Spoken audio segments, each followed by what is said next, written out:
Bonjour à tous et bienvenue sur cette vidéo de présentation du Dreams of the Past Tarot, version pocket de Miss Florence, donc de la chaîne Miss Florence. Il vient dans cette magnifique petite boîte de Make Playing Cards et j'adore. Donc on a une petite carte de présentation que moi je laisse toujours au fond de la boîte comme ça. Et voici le dos. J'ai choisi ce dos-ci plus clair. Je préfère. Et on peut choisir les deux dos, il me semble. Celui-ci et celui un peu plus foncé. Noir-bleu. Alors, on va commencer tout de suite. Sans trop de blabla. Donc, voici le fou. Donc, le toucher, il est soft. Donc, il n'y a pas... Il est mat en fait, il n'est pas glossé. Alors personnellement, je préfère... D'ailleurs, mon propre tarot, il est en version linen. Et je pense, pas tout de suite parce que c'est quand même un petit investissement. Je pense me prendre l'édition que j'avais faite gloss. Parce que les cartes, je trouve, sont plus résistantes en gloss par rapport à la qualité de Make Playing Cards. Mais bien sûr, ça c'est mon opinion personnelle. Donc voici le fou. Je trouve parfait. Il y va, il s'amuse. J'aime beaucoup. J'aime beaucoup aussi celui-ci. Donc le magicien avec Médée, il me semble. Et aussi ce magicien, il est assez connu, il est dans les sorcières d'Almanèche. On retrouve cette couverture. Donc on retrouve bien cette idée de magicien, de magie. Celle-ci, il me semble que c'est Pythia, je ne sais plus exactement. Pythia, il me semble, c'est un oracle dans la mythologie grecque. Donc c'est super de l'avoir mis en grande prêtresse ou papesse. Ici, il y a deux possibilités. Donc moi, je mets toutes les possibilités dans le deck parce que je trouve que ça peut être super intéressant. Donc on a l'impératrice. Donc ici, on retrouve beaucoup plus le côté maternel, vraiment le fait de prendre soin des enfants, des autres. Donc vraiment au niveau maternité. Et ici, c'est plutôt... de féminin, de savoir, d'une certaine puissance qui est aussi est dégagée de la carte de l'impératrice, de l'abondance, avec ici les petits trucs de blé. On voit ici aussi la scie, il me semble qu'on dit ça, la cite, un truc comme ça, je sais plus le nom en français, qui sert justement pour couper le blé quand il est prêt. Donc on voit bien cette idée d'abondance. L'empereur, voilà. Le pape, l'étude, la transmission. J'aime beaucoup. Ici aussi, on en a deux. Donc on a... j'aime bien parce que celui-ci, c'est un peu comme si... ils sont ensemble, mais il y a quelque chose qui les empêche. Donc il faudra peut-être faire un choix justement pour pouvoir être avec son amoureux, son amoureuse, qui a en plus une des significations de la carte des amoureux, le choix. Et ici, on voit plutôt le côté physique, le côté charnel. Ce que j'aime bien, c'est que c'est une espèce de sirène. Donc un peu comme la petite sirène que même par amour, voilà, on va faire des changements. Même si on ne devrait pas. On devrait être nous-mêmes. Mais bon, des fois, on est tellement amoureuse qu'on décide de faire des changements. Le chariot. Ici aussi, on a deux cartes de la force. Alors, j'aime les deux parce qu'ici, on voit plus traditionnellement la force avec un personnage et le lion. Alors qu'ici, on voit que c'est comme si vraiment c'est la maîtrise de l'instinct, la maîtrise de l'animal face à, à l'instinct animalier de chasse que le lion devrait avoir. Donc c'est cette idée de maîtrise, de courage aussi, qu'on peut retrouver associée à la carte de la force. En tout cas pour ma propre lecture personnelle, je l'associe à ça. On voit l'ermite ici, très beau. On a deux notions de la roue de la fortune. Alors ça, j'aime bien parce que c'est comme si, voilà, ici, on est plutôt retourné vers le passé. Ici, on est plutôt tourné vers le futur. Donc, ça peut apporter vraiment quelque chose d'intéressant dans la lecture des cartes si on lit le passé et le futur.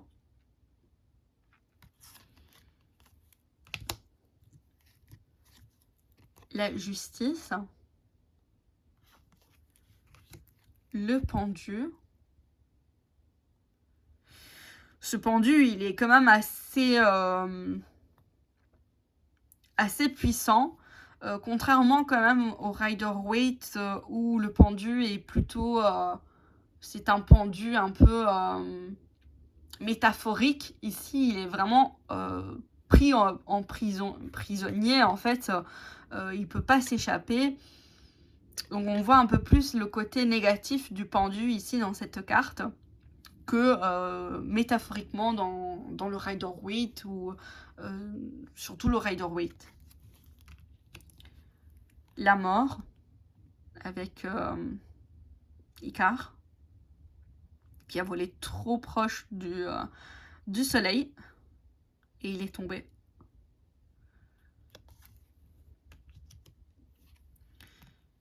La tempérance. Alors ici, je suis pas trop d'accord parce que moi Lilith, bah, voilà, je travaille avec Lilith, je suis dévote de Lilith. La mettre comme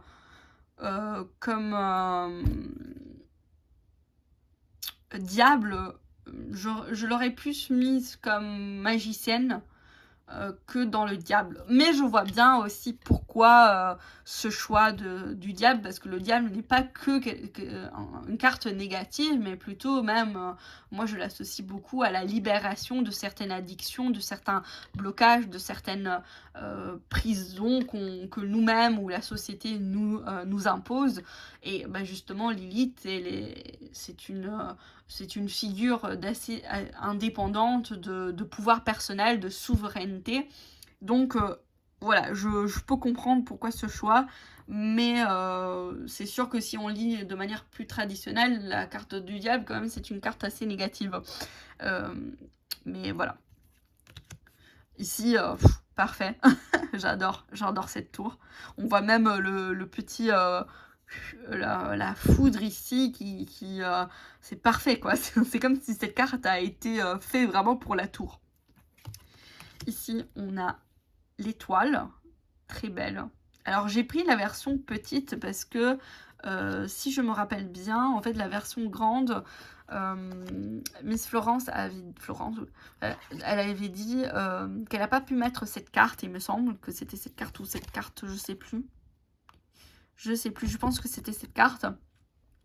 Parce que la résolution n'était pas assez bonne pour la taille de tarot. Alors que pour cette taille mini, bah, en fait, c'est parfait. Et ce qui est super, c'est que bah, c'est du même artiste, en fait. Et donc, on retrouve vraiment le même style. Et je trouve que c'est une super continuité. Après, bah, cette étoile aussi, cette lune, pardon. Attendez, oups, je me suis trompée. Ouais, c'était... Qu'est-ce que j'ai fait? Voilà, cette étoile. Elles sont très belles. Après, j'ai une petite préférence pour l'étoile avec celle-ci que celle-ci.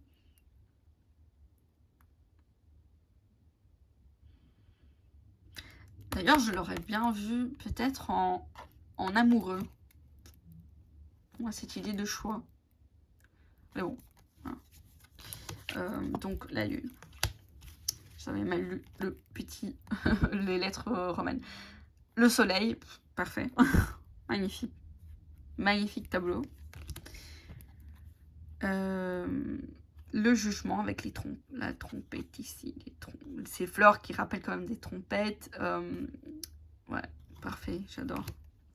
Le monde avec Vénus. Aphrodite, quoi. Très mal. On passe au mineur. Donc, on a l'as de bâton. Le 2 de bâton. Le 3 de bâton. Le 4 de bâton. Le 5 de bâton. Le 6 de bâton. Le 7 de bâton. Le 8 de bâton. Le 9 de bâton. On a 2 10 de bâton qui représentent super bien justement la carte, la signification du 10 de bâton. La page de bâton. Le cavalier de bâton, j'adore. La reine de bâton, on a 2. Personnellement, je préfère celle-là. Elle a l'air beaucoup plus... je sais pas, plus... Moi, la reine de bâton, je la vois vraiment être en maîtrise de ce qu'elle veut, de ce qu'on désire. Après, on pourrait retrouver le chat, entre guillemets, avec la peau de tigre, de félin. Mais c'est une guerrière et je trouve que c'est très beau. Le roi de bâton. On passe au l'as de pentacle, donc avec Pandore. Ce qui est intéressant, l'ouverture en fait de nouvelles opportunités, mais quelles sont ces opportunités en soi? Parce qu'une opportunité peut être positive ou négative. Le 2 de pentacle. Le 3 de pentacle. Le 4 de pentacle. Il fait ses petites sauves, genre il compte ce qu'il a en réserve. On voit qu'il a quand même des choses ici qu'il tient pour soi, pour lui. Le 5 de pentacle. J'aime beaucoup parce que c'est une carte, le 5 de pentacle, assez négative. Et cette illustration, cette peinture montre un petit peu cette idée d'espoir, de regarder les opportunités qui sont autour de nous, qui est perceptible dans le Rider-Waite traditionnel, mais où les personnages on voit vraiment la misère, la perte, oui, la misère, quoi, en fait. Et alors qu'ici, on voit vraiment cet enfant, cette innocence qui se tourne vers l'espoir, qui voit vraiment les opportunités qui peuvent être présentes, en fait, si simplement on regarde dans la bonne direction, en fait. Le 6 de pentacle, donc ici aussi, il me semble qu'une des 2 cartes, elle n'a pas pu le mettre dans le plus grand... où elle l'a mise, mais je sais plus. Et du coup, elle avait mis les deux illustrations qui sont... J'adore. Alors, celle-ci, elle est plus religieuse, cette idée de solidarité, alors que je pense que celle-ci, elle est beaucoup plus puissante parce que, voilà, c'est une dame riche qui semble donner, alors que normalement, dans la religion, surtout dans le christianisme, c'est dans les valeurs du christianisme, donc il n'y a pas vraiment cette idée de solidarité, d'échange qui est vraiment hors du commun. Je ne sais pas si vous me suivez.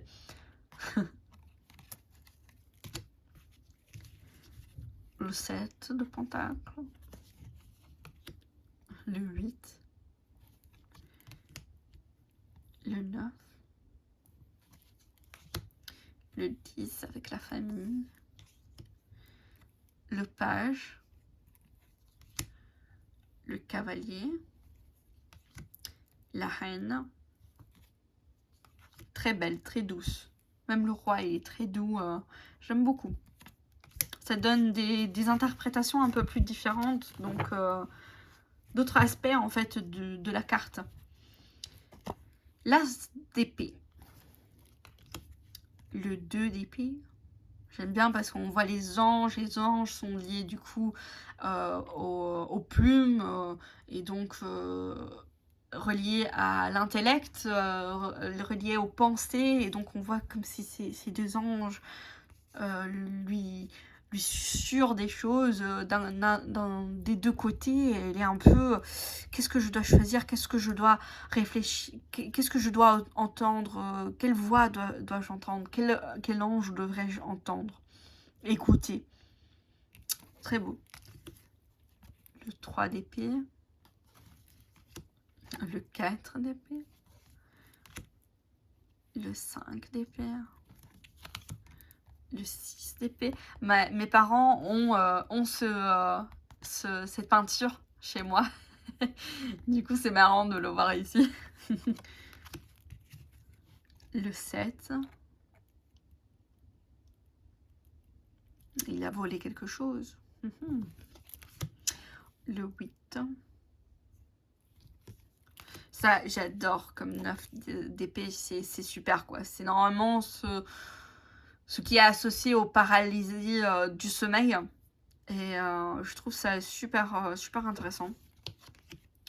Le 10.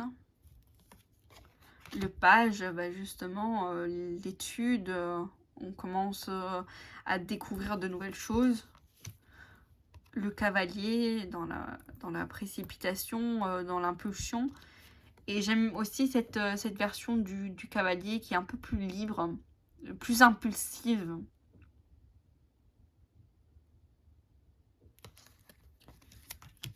La reine.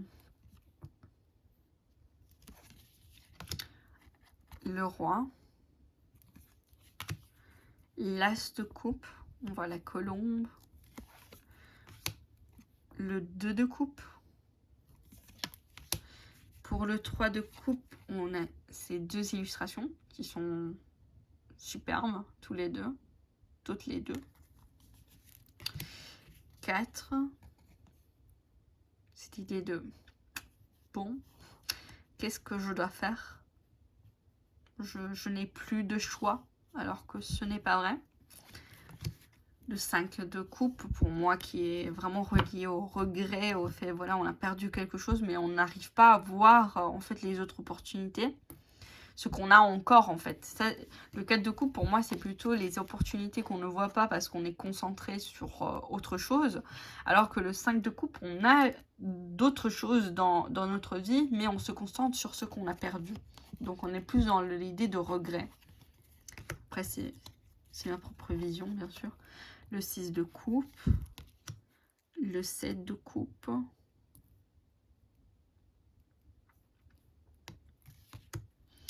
Le 8 de coupe. On court. Le 9 de coupe. J'adore ce 9 de coupe. Le 10 de coupe. Le page de coupe. Le cavalier de coupe, hein, qui est vraiment relié à l'amour. C'est souvent le cavalier de coupe, quelqu'un qui va venir vers vous. Donc ça peut être une rencontre amoureuse et tout ça. La reine de coupe, très belle. Et le roi de coupe. Alors je vais vous proposer une petite aussi, un petit tirage, même si j'avais fait dans les mois passés aussi les horoscopes avec ce tarot. Mais voilà, comme ça vous avez aussi un petit tirage sur la présentation. Alors je l'ai quand même beaucoup utilisé et j'aime beaucoup, il est très intuitif. Celle-ci veut ressortir, on parle de roi de coupe.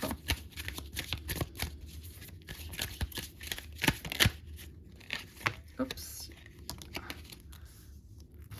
Le 4 d'épée. Je vais vous les montrer hein, tout de suite. Le temps que je tire la troisième carte. Et là, hop. Voilà. Hop. C'est un peu plus sombre, mais vous voyez plus les cartes. Donc le roi de coupe ici. Pour moi ici, ce tirage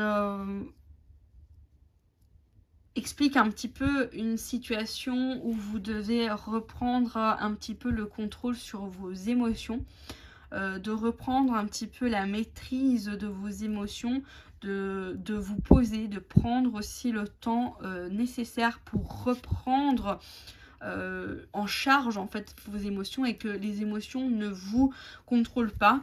Mais pour cela, il faut un petit peu éteindre un petit peu votre cerveau.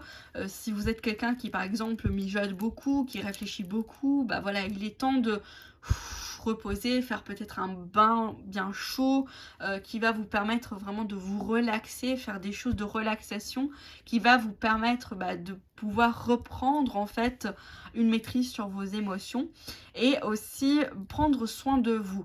Avec cette carte de l'impératrice très maternelle, j'ai l'impression aussi de prendre soin de votre corps ainsi que de votre mental pour pouvoir justement gérer ces émotions qui peuvent être peut-être un peu, pour certains, un petit peu engombrantes et de pouvoir les remettre en maîtrise. Et on peut nous parler aussi de fait que si on se repose, on a la possibilité de mettre en place de nouveaux projets, de nouvelles choses qui peuvent vraiment vous apporter une abondance. Ça peut être aussi un projet de grossesse pour certains, mais si vous êtes très angoissé, ça peut empêcher un petit peu la grossesse. Le stress pourrait vous empêcher un petit peu. Alors il est important de prendre le temps pour soi, pour retrouver un certain calme et pouvoir vraiment mettre en place ce projet, que ce soit une grossesse, un projet professionnel ou personnel. Et aussi surtout prendre soin de soi. Voilà, j'espère qu'en tout cas cette présentation vous aura plu et que ce petit tirage aussi vous aura parlé. N'hésitez pas à me le dire en commentaire et je vous dis à bientôt pour d'autres vidéos.